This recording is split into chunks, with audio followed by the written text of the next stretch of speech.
there really a connection between the Liberty gold mines just north of Ellensburg, Washington, and the Yellowstone hotspot? That sounds impossible. You've never heard that before, you say. And to be honest, I didn't know that either. I didn't know there was a potential connection at all until recently. And I'm very excited. I'm particularly excited to share this geology with you. It's brand new science, and I'm excited to get it going.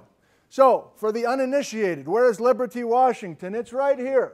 It's a little mining town just north of Ellensburg, about 30 miles north.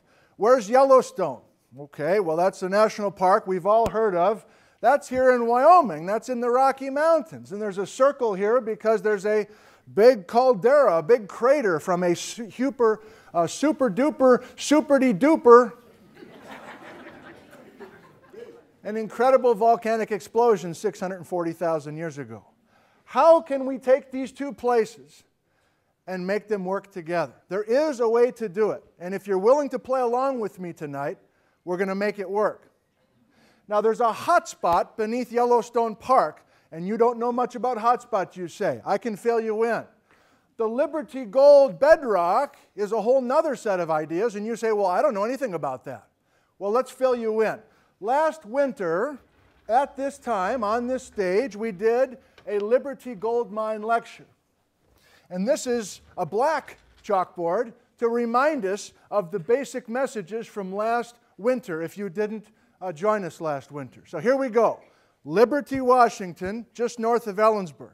What are the basic messages from the geology of the Liberty Gold area? Okay, in white are folded sedimentary rocks. This is the Swak Formation. Sandstones and shales, interbedded sandstones and shales. Last year I called them 50 million years ago. Tonight we've got to be more specific. The timing is important. And there's a new scientific paper by Michael Eddy from Massachusetts Institute of Technology, of all places, MIT. And he was here in the Northwest applying some new techniques to get some more precise dates. So Michael Eddy says the Swak Formation sandstones and shales were deposited between 59 and 49 million years ago. Thousands and thousands of vertical feet of this sedimentary material. And it's been folded into anticlines and synclines. Fine. 49 million years ago, and last winter, if you've got a good memory, I said 47. Again, Michael has some new dates for us, so this is breaking news in science. I did the best I could with the dates I had last winter. There's better dates now. 49 million years ago, the Teanaway basalt lava flows buried a relatively flat, humid Washington. And important to us tonight, the lavas that flooded the surface came up through these very impressive deep cracks. And when lava comes up a deep crack like this, it's called a dike, an igneous dike. This is a basalt dike that's cutting across these older sedimentary layers. So there are dozens of these basaltic dikes. In fact, there's a swarm. There's a dike swarm that feed the Teanaway basalt lavas. Why did we talk about that last year when understanding the basics of the Liberty cold geology? Here's why. If you tunnel up into the hills above Liberty and you're looking for hard rock gold deposits, you're finding the gold only in the black shales on both sides of these basalt dikes. You've got to be right next to these basalt vertical walls, and it's the black shale only that is depositing the material. If you've got a good memory, we actually had a real live gold miner on stage last year. He came up for the last 15 minutes and answered your questions. He's here again tonight. He's off the hook. He doesn't have to come up tonight.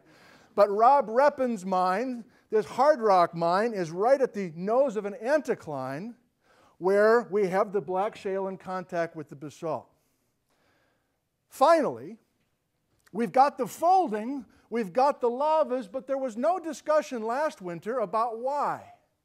What was special about 49 million years ago? Why did those cracks form? Why did this lava come up? Why are the sandstones and shales folded? There's a story, and it's related to the Yellowstone hotspot.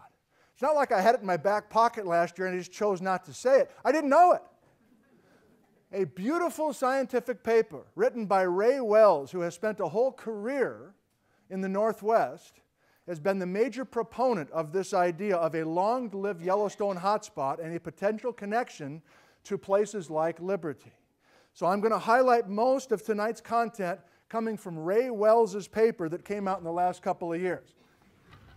Okay, there's a good energy in the room. You're all locked in. That's wonderful. It's time for some new content now. You've got the reminder. I'll keep it right over there just to keep you visually reminded of what we're going to try to do. But we want a tectonic explanation. We want a plate tectonic story to ultimately explain why that scene looks like it does in Liberty. Okay, great. So let's say you don't know anything about the Yellowstone story. Here's Geology 101. Underneath Yellowstone National Park, there is a hotspot. It's a stationary source of heat that probably has quite a broad diameter, and it's burning a hole in the middle of the North American crust. Yellowstone is a caldera. Yellowstone is a supervolcano, and it has the potential to erupt again because there is a heat source that's beneath Yellowstone today. Yellowstone, that's the one with the Old Faithful, the hot water coming out of the ground, the mud pots, it smells like rotten eggs. It's a weird, magical, wonderful place, and it's because there's a heat source right beneath Yellowstone. Good. The last time there was an explosion in Yellowstone Park was 640,000 years ago, a little more than 500,000 years ago. And to help you with a mental picture, I'm going to draw a cross-section of this circle. I'm going to draw a side view. So here's some people walking around 640,000 years ago. Okay, great. So the idea is we have a caldera that's up to 40 miles across. Just think a big crater. The crater formed in response to a massive supervolcanic eruption that sent ash not only up into the heavens, but laterally.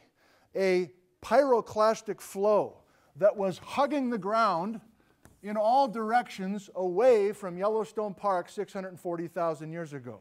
Up to 100 miles in all directions was this traveling ash flow, this pyroclastic flow. Some people call it ignimbrites.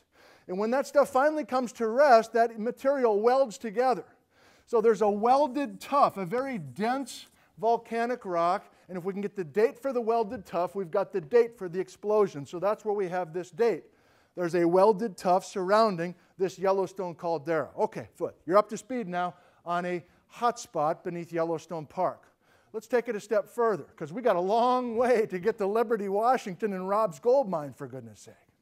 Here's the next step. There are other calderas related to the Yellowstone hotspot.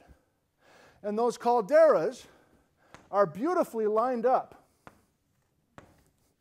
As you go across southern Idaho, each of those circles is a caldera. Each of those circles is the site of a supervolcanic explosion, and welded tuff surrounds each of those circular calderas. They get older and older as you go to the southwest. They go 5 million years-ish, 10 million years-ish, 15 million years-ish, and 17 million years is the oldest caldera in this line. So you go, that's interesting. The Yellowstone hotspot has been moving to the northeast. Not so fast. Hotspots are stationary. They are sources of heat that are fixed. So to get this progression, we don't move the hotspot. What do we move? We move North America. We drift the chalkboard, we drift the North American plate over this stationary hotspot. So the North American plate has been moving to the southwest over this stationary hotspot for 17 million years. So do you get the picture? Where was the hotspot? Where was the Yellowstone hotspot 17 million years ago? In northern Nevada. Where was it 10 million years ago? By Twin Falls, Idaho. But it's not that the hotspot's moving, it's we're drifting over the stationary hotspot. That's an important concept. You got it? Okay, let's get the plot thickening just a little bit more. Coming to the north, away from this 17-million-year-old caldera, are a series of feeder dikes, cracks with basalt lava coming up through them. And those cracks, those fissures, started to form 17 million years ago down here in northern Nevada, and through time, those cracks started crackling their way north into central Washington. Some of you know about these. These are the sources of the Columbia River basalt lavas. So coming out of these fissures are these fluid basaltic lavas that flooded inland Pacific Northwest, and some of those basalts made it all the way to the Oregon coast. Heard a lot about that in some of our meetings prior. The age for these fissures, 17 to 15 million years old. Okay, so now you're maybe starting to go, okay, well, we were in the Rockies, then we're here with the Yellowstone hotspot, and I don't really know what this is, you say, but at least we're getting something related to this hotspot up into central Washington. That's promising. Is it promising? What are the ages of the lavas in the Liberty area?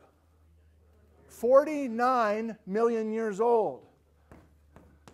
49 million years old? That's way older than these lavas here. So maybe this is not going to help us. We're way off timing-wise. You getting impatient? Let's do something real. Let's drop a bomb. For years and years, for my whole teaching career, I always stopped this caldera track right here, because the caldera track does stop right here. In other words, for years in my teaching, I have put question marks there and said, why doesn't this continue? Why doesn't the Yellowstone hotspot go older than 17 million years ago? Why doesn't this trail continue through Northern California and out to sea? So I would always say, this must be, I don't know, I would shrug and say, this must be the birth of the Yellowstone hotspot, that this hotspot must have come up and formed 17 million years ago. You ready for a bomb?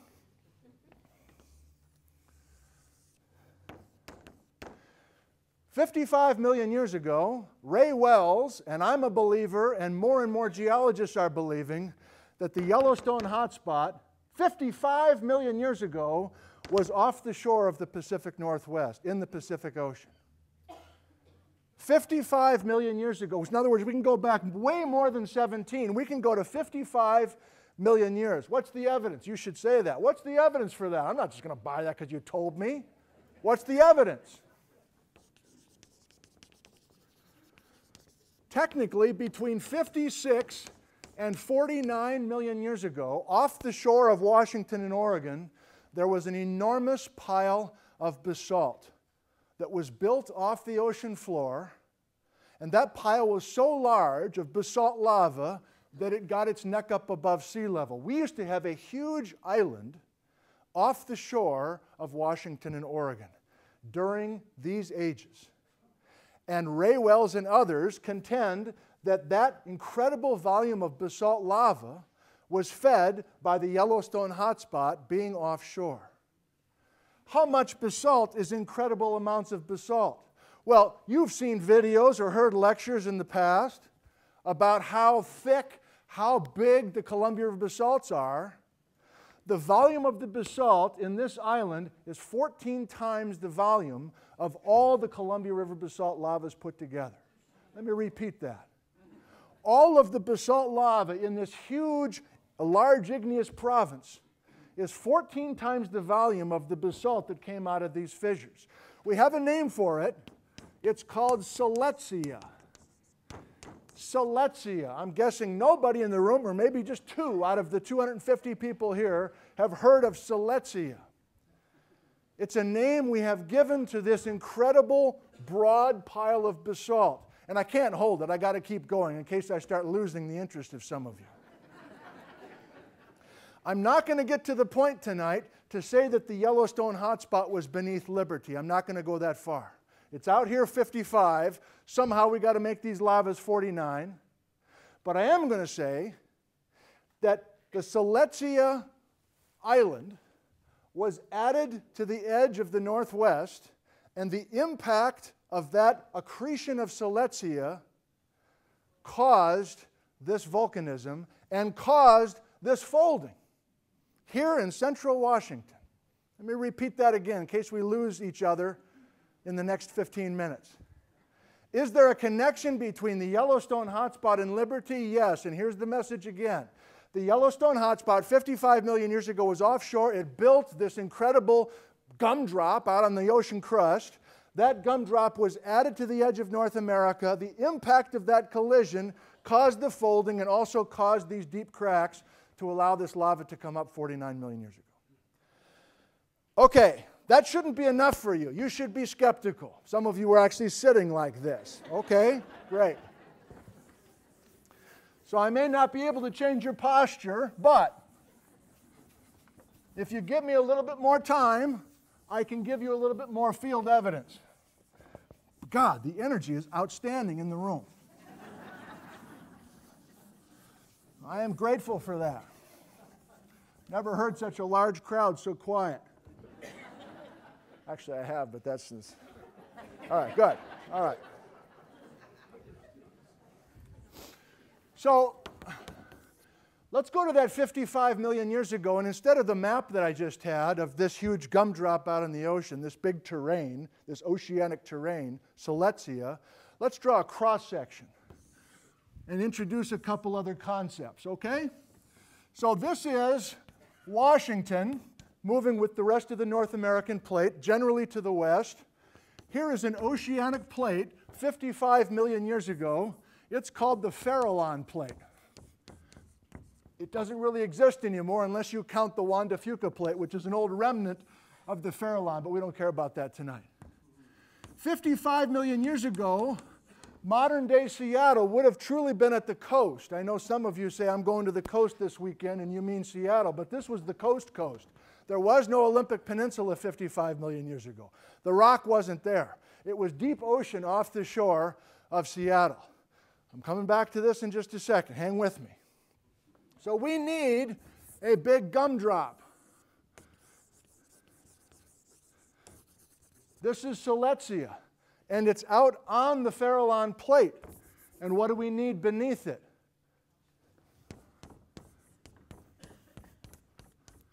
We need that stationary hotspot, which is now in the Rocky Mountains. But 55 million years ago, it has not slipped beneath North America yet. You got it, right? The hotspot's not moving, but everything else is. So we've got this ocean floor that's moving east over this stationary hotspot, making this huge chocolate gumdrop. They don't make chocolate gumdrops. Chocolate. My wife loves chocolate licorice, but chocolate gumdrop, somebody should get on that, okay? I like it because it's basalt, it's brown, okay? Chocolate gumdrop.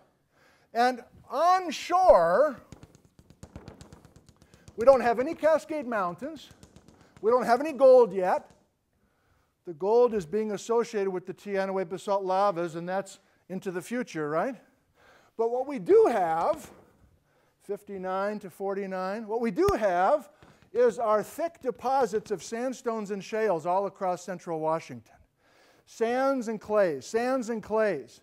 And looking at the paleo currents, looking at the old directions of movement within the sandstones, it's clear to geologists like Michael Eddy and his predecessors that rivers brought sediment in from the east.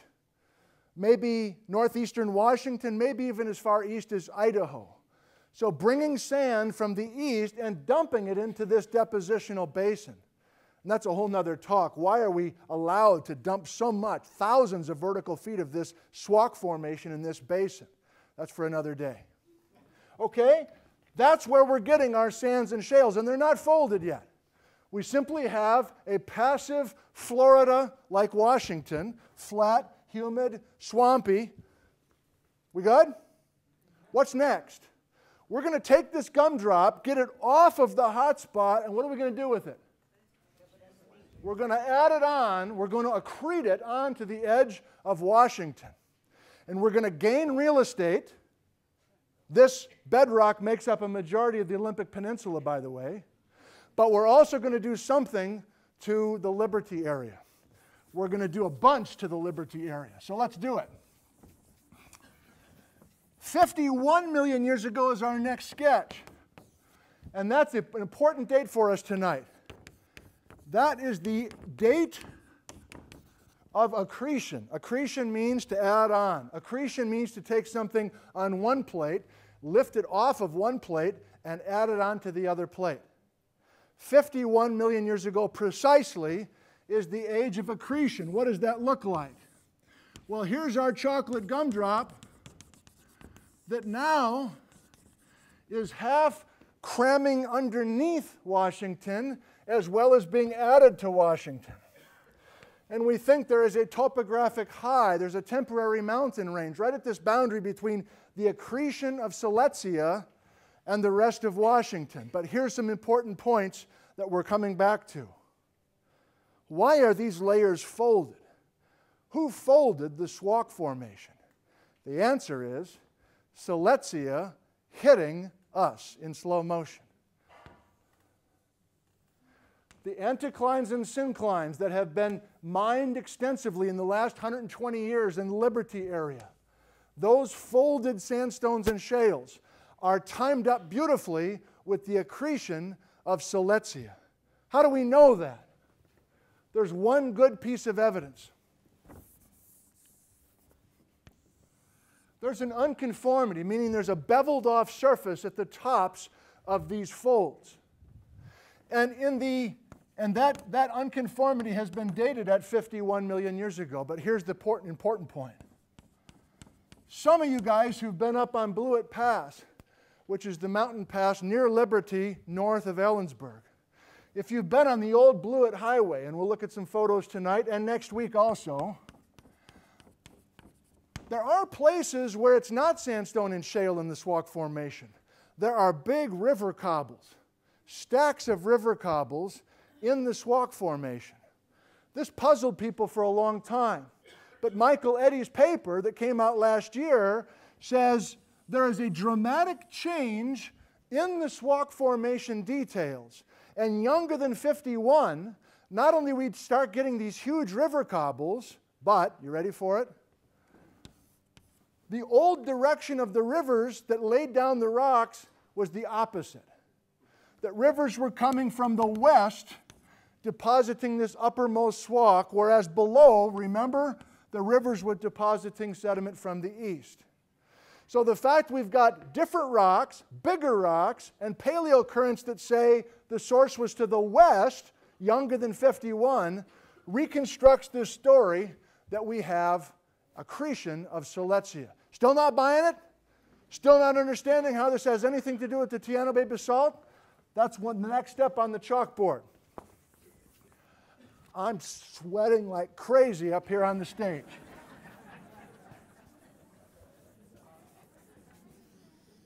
I'm so excited to get this off my mind. I've been thinking about this. What a relief. Finally get this out. I'm muttering to myself at breakfast table for weeks. Let's go up above and look down. That same accretion story, but a little bit younger now, right? So now we're actually going to do the Tiano basalt eruptions. And we're going to get these dikes cutting up through. So what we have is Washington, Oregon, and where's Silesia now? We're 49. So it's been added, right? When did Silesia add? 51. So we're 2 million years after the point of initial contact, but Rome wasn't built in the day. We've got a slow-moving accretion of Silesia, this basaltic large igneous province added to the edge of the Pacific Northwest. Here's the direction of the Farallon Plate coming from the southwest to the northeast. Here is the North American Plate coming the other way. We're going to have a payoff for this right now. This is the Squawk Formation, the sandstones and the shales. Locally, because of the impact of the accretion of Silesia, we are compressing these sandstone and shale layers. But there's a rule in structural geology. See if you can follow this. I'm sure you can. Hope you can. If you take something and you compress it from two directions, if you compress something from two directions, the other two directions are going to be extension. Let's try that again. If we compress from two directions, we're going to have extension perpendicular to that. One more time.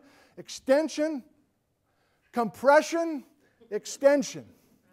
That's important to us because the orientation of these cracks on this map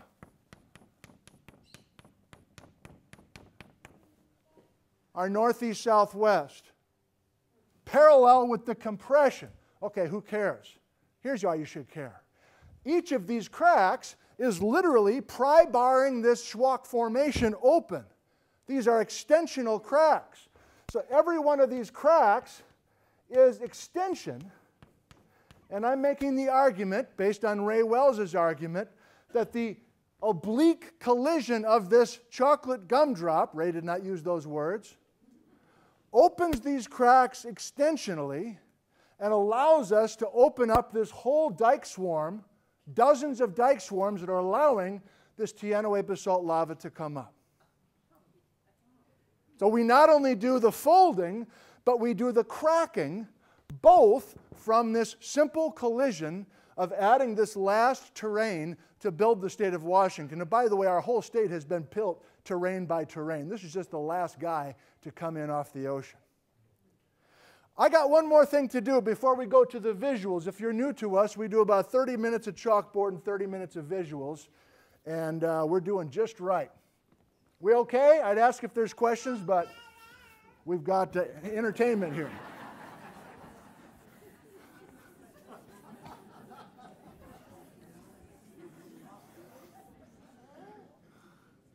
Let's go back to our original map. Our original map, we got unfinished business, don't we? What's the unfinished business? Right. If we got the Yellowstone hotspot 55 million years ago, way offshore, how are we going to get it to northern Nevada 17 million years ago? How are we going to do that? There's something from last week's lecture that can help us. That's the hook.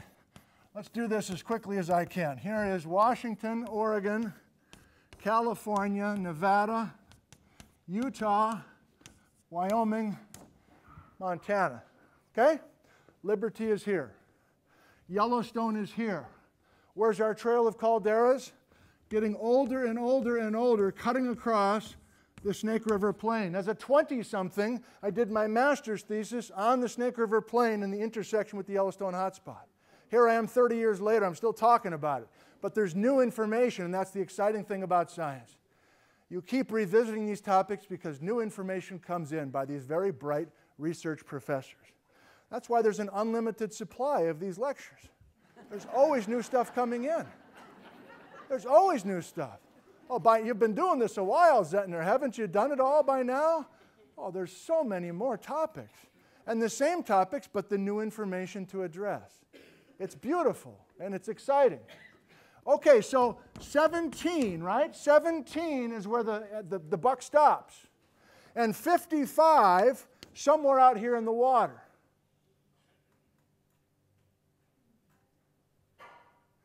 Do you remember last week we had something called the clockwise rotation of the Pacific Northwest crust? And we were talking about that last week.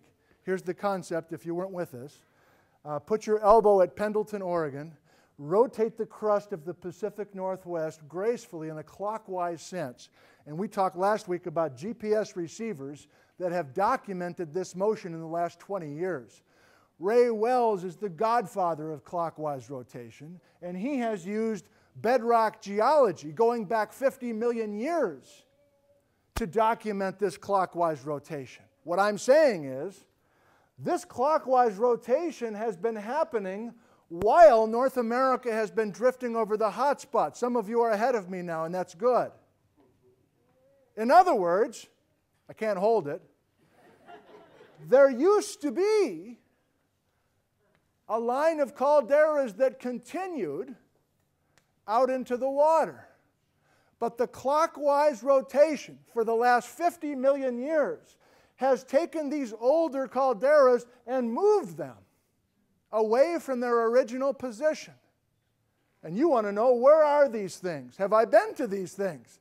We know the age must be older than 17, right? We got to get out to the water and 55 out here someplace. So, have you had Tillamook cheese before? There is volcanic material at Tillamook, Oregon, Central Oregon coast, dated at 41 million years old. Wells is convinced the Yellowstone hotspot was beneath Tillamook, Oregon, 41 million years ago. Have you heard of Smith Rock? Just north of Bend. It's a popular climbing place. It's a state park. Smith Rock is part of something called the Crooked River Caldera. I know almost nothing about the Crooked River Caldera, but for years it's been speculated that the Crooked River Caldera near Bend, Oregon, is potentially a Yellowstone hotspot volcano. The scale is about right. There is welded tuff, ignimbrites surrounding. The date at Smith Rock is 29 million years old. There's something called Wildcat Mountain. I don't know anything about it. 40.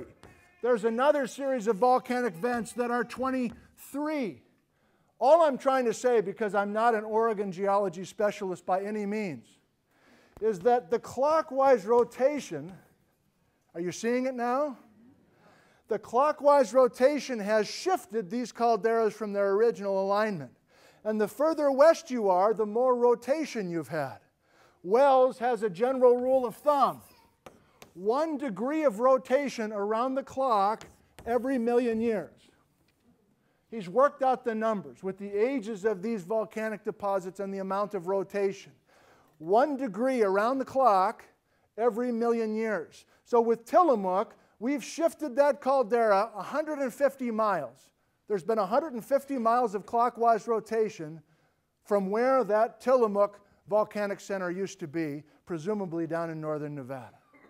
And then you might go, well, wait a minute, how come you're 55 out here? That's a problem. We've got a drifting plate and we're on another plate and it's hard to reconstruct all these moving parts.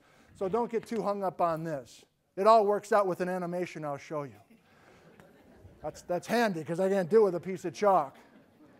Is there a connection between the Yellowstone hotspot and Liberty Gold? I've tried to make my case. I don't know how you're feeling. Yellowstone, here's our calderas marching to the southwest. Notice the 10 million year caldera right near Twin Falls, Idaho. Here's a map from Marley Miller's new Roadside of Oregon book, which is excellent. I can give you a plug in just a second. Here's our guys again, and a 10 million year caldera near Twin Falls, Idaho. I'm hammering this. This is the Bruno Jarbridge caldera, which was so explosive that it sent ash through the air and it landed here in Ellensburg. There's an ash bed that's 10 million years old that perfectly matches the age and the chemistry of this caldera. And I'll show you some photos right now to help you picture where that is. I don't know about it actually in the Kittitas Valley. I just want to get your attention. But if we're on the drive to Yakima, where there's a beautiful thrust fault right at the county line, there's a fine layer of this Bruno ash. And the place I'd like to take you is south of Vantage. This is Sentinel Gap. And up on Sentinel Gap is the Saddle Mountains. And if you get up there, this is Jim Landon from the Yakima Rock Club pointing out that there's a faint layer of white. This is the Vantage sediment. That's not the material I'm talking about, but a little bit higher in the stack, looming over Mattawa and the Columbia River, this is ash that fell out of the sky 10 million years ago directly from the Yellowstone hotspot, Twin Falls, Idaho. Looks just as fresh as can be. So these supervolcanoes mean business. And I'm not saying a supervolcano was in Liberty. Please don't misunderstand. But I am saying we do have some airfall from those supervolcanoes. This is all ash fall coming out of the sky. What must that have been like? By the way, Nebraska was getting hammered with ash as well, killing a bunch of animals and plants there as well. So this is from the National Geographic magazine 20 years ago. It was a quaint time. They delivered a magazine to your house.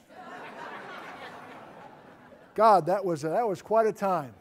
Once a month in a brown wrapper. Here you go, National Geographic. And they had a beautiful image in a map that I saved all these years that shows North America encroaching on these seamounts. That's the Silesia story. and then adding them. And I'd like to point out that not everybody agrees with Ray Wells. Some people think you just have a spreading center. You just have an underwater spreading ridge that's a divergent plate boundary. That's enough to generate all this Siletzia basalt. I don't know, 14 times the volume of the Columbia River basalts. I think you need the Yellowstone hotspot, but who am I to say? I'm just a teacher. Iceland is a good modern analogy for what Siletzia used to look like. Big pile of basalt below water, and we all know that Iceland is an active volcano. Can you imagine off the coast of Washington? You live out there, golf courses, ferries going out from downtown Seattle to Siletzia. Another good analogy is the Galapagos Islands off the coast of South America. And that's a good analogy because there's a hotspot here as well. There's a hotspot in Iceland also, by the way. But the hotspot in the Galapagos straddles a plate boundary. And so now if you have a hotspot making a chocolate gumdrop, but you have two plates that are slightly diverging, you can have a trail of older chocolate gumdrops, basaltic seamounts, going in two different plates. And that's really what Ray Wells is trying to propose. I'm oversimplifying it with our simple hotspot story, but here's Ray saying the Yellowstone hotspot 55 million years ago is offshore. We're not only making this basaltic material that's going to end up in Washington and Oregon, but a mirror set of basalt that's going to head northeast towards British Columbia and get added to British Columbia. By 41 million years ago, we slipped the Yellowstone hotspot beneath North American crust. And by the way, if you get a hotspot beneath continental crust, it makes the caldera boomers. If you have the hotspot beneath ocean crust, there's a different chemistry, a different physics, and so you get these large piles of basalt. You maybe were wondering about that before. Revised images from Ray. Here's all pink now, the massive extent of this Siletzia, 14 times the volume of the Columbia River basalts. And he actually is still proposing 3 different potential precise spots for the Yellowstone hotspot. But we accrete Siletzia, we recrete this other large mass of basalt to the coast of British Columbia. And by 41, the hotspot is slipping beneath North America. And then Ray is quick to add, remember now, we've got 50 million years of clockwise rotation, and that's how we're complicating this regularly linear trail of calderas and shifting them northward. This is from Ray's paper showing the accretion of Siletzia, and I want to give you some specific spots in Washington that you can get your rock hammer on some of this old chocolate gumdrop material.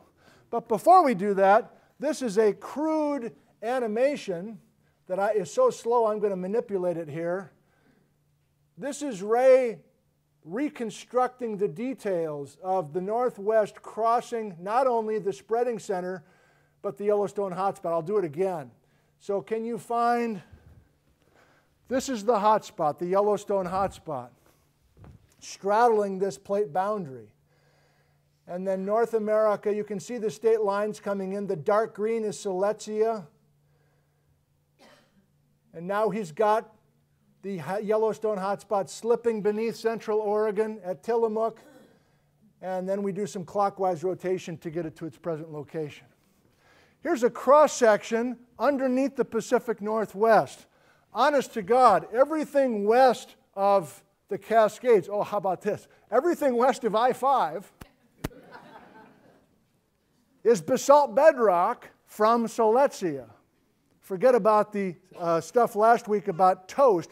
This is a way to come up with this material, and there's even some imaging to try to outline where this Siletzia basalt is today. This is my favorite map from Wells. The black blotches are where we can find this Siletzia basalt. So chocolate gumdrop material, southern tip of Vancouver Island. The Crescent Formation, known locally around the Olympic Peninsula, the Black Hills, the Willapa Hills, that's all Siletzia that was accreted.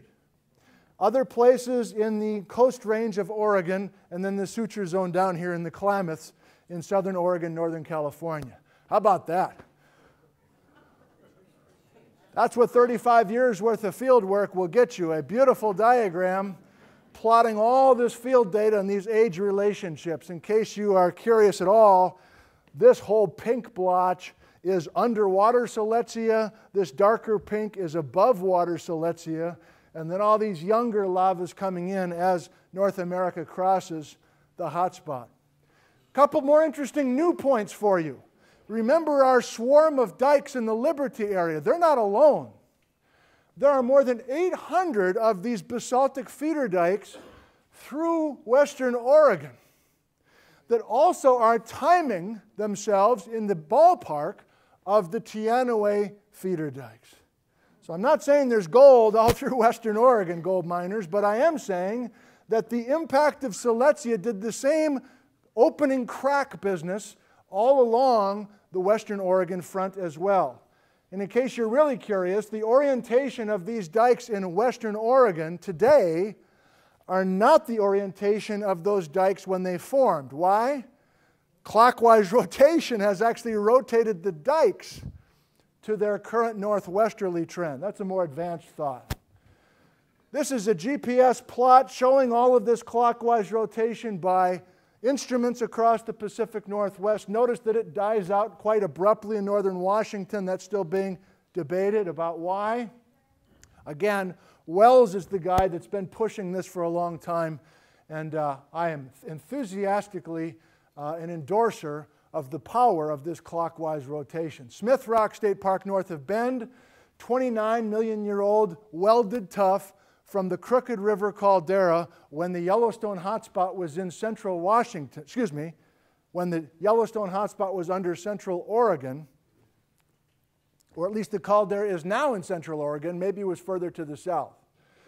I highly recommend this book. It's New Roadside Geology of Oregon, a second edition of the original written by Marley Miller. Well done. Now let's get closer to home and finish things out with some gold from here. Hell Holmes, where you are sitting, Liberty Gold Mines, and the Stewart Range presiding over everything to the north. We live in a beautiful place. You can get to this pass within a couple hours of Ellensburg, an hour drive and an hour hike up on Long's Pass. Mount Stewart is a whole nother geology story, but boy, we live in a special place and we all know that. This is my wife, by the way, 50 years old, making it to the top of Mount Stewart with our oldest son. I made it about here and had to turn back. Stewart, Table Mountain, the dikes cutting through the Squawk Formation. Table Mountain, all this drama we're talking about with the Liberty Goldfields are in the area between Table Mountain and Mount Stewart. Let's look detail now at this folded sandstone and shale material. This is the view that most of us get if we stay on US 97 and go over Blewett Pass. Should look familiar to you. This is a big pull-off just to the south of Blewett Pass. But many of us know that instead of the modern Blewett Pass, before 1956, there was an old Blewett Pass, a much windier road that still has pavement, and this is a much more scenic and accessible place to study the details of the Squawk Formation. The pavement's still there, the center stripe in the road is still there from 1956. When the snow clears, I encourage you to get up there if you haven't. It's easy to get to and a beautiful little drive. It's all Squawk Formation between 59 and 49 million years ago with all the details of the sandstones and the shales that we've been talking about tonight that have been folded severely by the impact of Siletzia. This fall, a colleague of mine, Bree McGinnis, has taken Central students up through here on the old Blewett Road. They went up every Thursday and started measuring details of the subunits within this Squawk Formation, and she's hoping to continue to take classes up there, and we can learn more of the details in addition to the Mike Eady paper to figure out what the details are within the Squawk Formation. The Teanaway basalt feeder dikes, these are some student cross-sections from this fall. The conglomerates I mentioned, younger than 51, in other words, after the accretion of the gumdrop came in, this is a direct result of that temporary topographic high to the west of Liberty and having rivers flowing west to east. So these are cobbles that are locally sourced instead of coming from northern Washington or even Idaho. There was a beautiful day last September, and we had 125 people show up for a Sunday field trip, and we had about 45 vehicles. and we descended on Liberty, Washington. And the draw was to learn directly from Rob Reppin and Wes Engstrom, who know a lot about the Liberty area, both history and gold mining. And then we took all those vehicles up the old Blewett Pass, had a couple vehicles come the other way, that was interesting, but for most of it, we got going north, and we stopped a few times, and one of the stops was a popular fossil collecting spot. So spending there for 25 minutes, we had more than 100 people out cracking rocks open, and we found a significant number of leaf fossils in the sandstones and shales from that time, 59 to 49. Here's a Teanaway basalt dike squirting up through the sediment. And the preservation on these fossils is beautiful. Delicate leaves falling to the bottom of a lake, let's say 52 million years ago, as Silesia is still offshore. Even young folks came on that trip. Bored out of their mind, I'm sure, but that stop was really fun. In Lind Hall, we have more detail of all the beautiful leaf fossils that have been found, including this beautiful palm frond. Look at the size of this palm frond that was found in the black shales in the Liberty area. There are also palm fronds up in Western Washington University. And I just realized I forgot to include that on the chalkboard. God darn it, I'll say it to you verbally. In addition to those cracks opening the Teanaway dike swarm, the Straight Creek Fault, a north-south vertical fault, produced earthquakes and shifted everything west of that fault to the north. So the sandstones and shales of the Bellingham area are precisely the same as the sandstones and shales of the Ellensburg area, the Liberty area. And they've been offset by that Straight Creek Fault, which was initiated by, again, the accretion of Silesia. So the Straight Creek Fault has offset this bedrock, getting these beautiful fossils. Look at the size of this imprint of a huge bird that lived during Squawk Formation time. Diatryma, not much of a paleontologist. Those are images coming from another excellent book that's brand new, Geology Underfoot in Western Washington by Dave Tucker. Highly recommend that. He's a Bellingham-based geologist. Back in our area, the Roslyn coal miners have donated a number of fossils through the years to the geology department here at Central. This is a fossil fish from the Roslyn Formation, slightly younger than the Teanaway, but the same general message. Fossil turtle shells from the coal mines, fossil fish. A different time, a pre-Cascades, and this was before we brought the chocolate gumdrop in. Finally, let's go to the fissures themselves, feed the basalt, and get to a few gold photos before we quit, and a video clip from Rob's mine. This is on the old Blewett Road. Look at how beautiful one of these Teanaway basalt dikes is. This whole thing is one of these cracks that I had the basalt squirting up through the Squawk sandstone, which is on both sides of this outcrop. In fact, that old Blewett Road is so squiggly because it's negotiating these very resistant Teanaway basalt dikes. And you can see them if you look for them cutting up through all of the Squawk. And the basalt dikes are tougher than the shales and the sandstone, so they typically make ribs or topographic highs. More squirts of basalt, 49 million years ago. And it's important to map out these. These are mapped by George Otis Smith back in 1903. A beautiful map showing how many of these dikes, again, trending northeast, southwest. Why? We're compressing and opening as a result of the accretion of Silesia. George didn't know that 100 years ago, but he mapped these dikes beautifully and drew some cross sections as well. Gorgeous work over 100 years ago.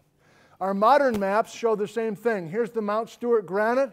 The green is the Squawk, and all these red line segments are how many of these Teanaway basalt dikes. Remember now, we've got to have black shale in contact with one of those dikes to have the potential for gold deposition. I can't hold it. I got to throw in that the Ellensburg blue agates are part of this story as well. The blue agates are coming from the pores within the Teanaway basalt cap layers before they got eroded away. So there's still gold to find up in Liberty. There's still blue agates to find. as many of us know, not only up in Liberty, but down here in the Kittitas Valley. Okay. Gold, gold, all part of the human history of Liberty going back more than 100 years. We now have a plate tectonic setting, a context for why the gold was created in Liberty among other areas in central Washington. Here's Rob, the guy who was up on stage last year. Here's Rob right in front of one of his hard rock mines, the old Ollie Jordan mine above Liberty.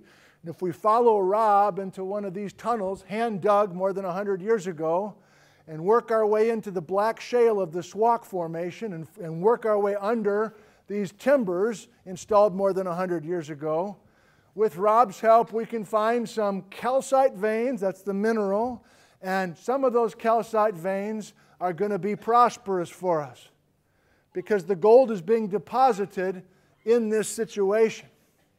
So how does the formation of the gold fit into this at all? I'm still sketchy on that, but I've gotten some help.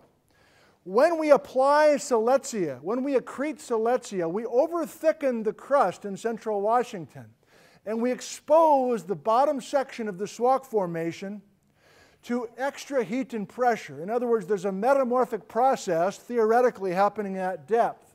And with that metamorphism comes hot fluids. And the hot fluids from the metamorphic zone comes up along our basalt feeder dikes. So is the gold precisely 49? Or if you believe some of the consulting geologists that have come in the last 30 years, maybe slightly younger at 46 or 44, I'm still not sure. But the accretion of siletzia is a player, potentially, in developing the hot fluids that are going to deposit our gold. More to come on that if we can follow through on some of this research. But the gold itself, up in the hard rock, looks like beautiful, fragile wires.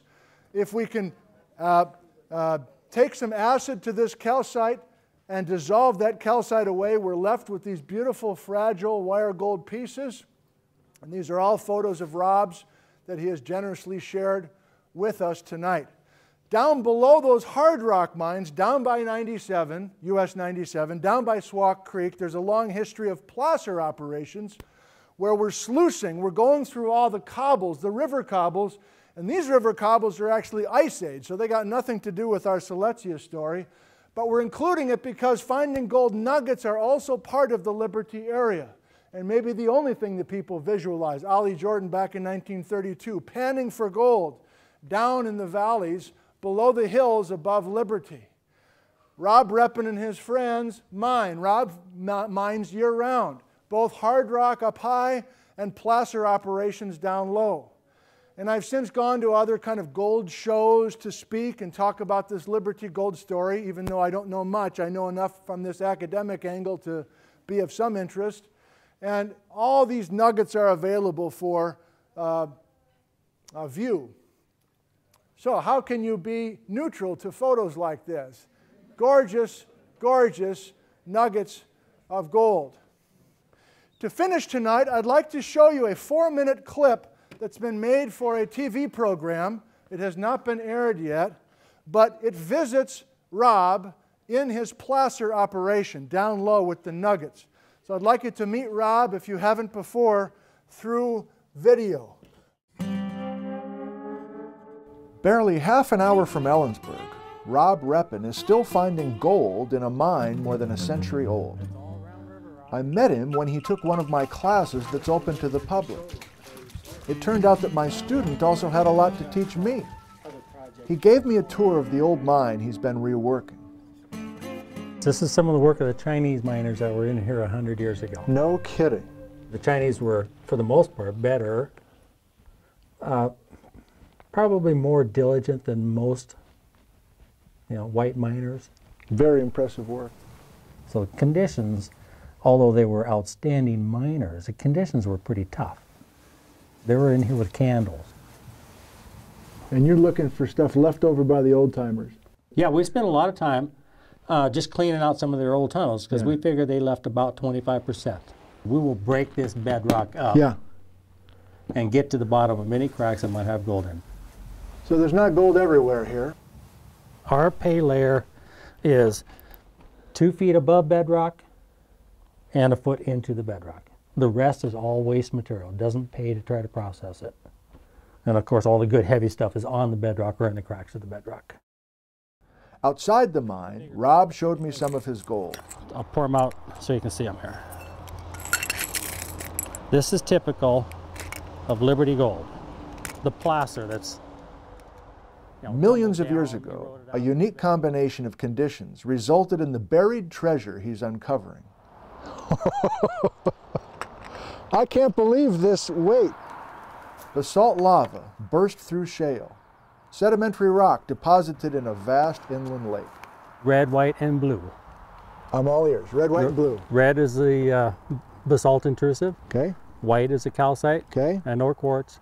And blue is the bluish black shale. Those three, and very specific conditions related to each other, will precipitate out the crystalline wire gold. All the gold in Liberty originated as wire gold. Oh my God, that's gorgeous. Where's the gold coming from? The solution is coming from way deep. Gold has an affinity for carbon. So why do we need the red? Why do we need that That's the heat basalt? source. So the gold is being moved by hot fluids along the margin of that basalt. Originally, yes. All the heavy gold has settled down to the bedrock that river gravel tumbled over the top of. The panning is more for fun now, or do you pan at the last stage? You always come down to a pan. In the end, it always comes down to a pan. Can you show me how to do that? Yeah, you bet. You got some pans? I got some dirt over here with gold in it. I'll show you how. Just want to check it out. Not many people do it correctly.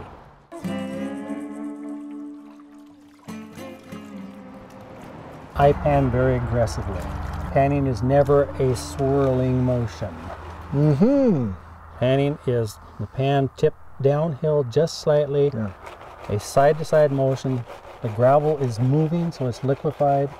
The gold is sinking to the bottom. The top layer slides out. The gold is still down in that corner. Everything else slid over the top of it. So right now, any gold that's in this pan is right exactly in this bottom corner. And you do truly have a corner. Sorry, these have a nice little corner lip in the bottom. Okay. All right. If you want to get down to the last few crumbs of perfectly clean gold, I just saw something. Then it's done with the pan. I believe this is what's known as pay dirt. Just kidding. That's what you call it. Oh my God, look at that. Nice. Okay, and let's see what a piece of gold sounds like. There's that sound. There's that sound. That's really cool. Ladies and gentlemen, I really want to thank you for coming out tonight. Thank you.